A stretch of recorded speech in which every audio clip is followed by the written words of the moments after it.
દાહોદ જિલ્લાના ગરબાડામાં એલસીબી પોલીસે પાસા હેઠળ દારૂના ધંધામાં બાપ બેટાની જોડીને જેલના સળિયા પાછળ ધકેલી કાર્યવાહી હાથ ધરી.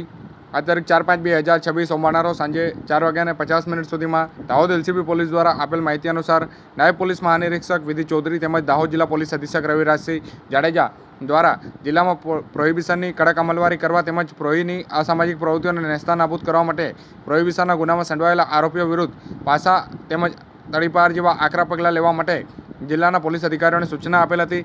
જે અનુસંધાને દાહોદ એલસીબી પોલીસ દ્વારા જિલ્લામાં ગેરકાયદેસર દારૂ ઘુસાડવાની તેમજ હેરાફેરી કરી પ્રોહીના ગુનામાં સંડોવાયેલા ઇસમો તેમજ લિસ્ટેડ બુટલેગરોની યાદી તૈયાર કરી જિલ્લા કલેક્ટરને પાસા પ્રપોઝલ મોકલી આપવામાં આવ્યું હતું. તે અન્વયે પ્રોહિબિશનના ગુનામાં સંડોવાયેલા પ્રોહી બુટલેગરો વિરુદ્ધ જિલ્લા કલેક્ટર યોગેશ નિરગુડે દ્વારા પાસા વોરંટ ઇસ્યુ કરવામાં આવ્યા હતા.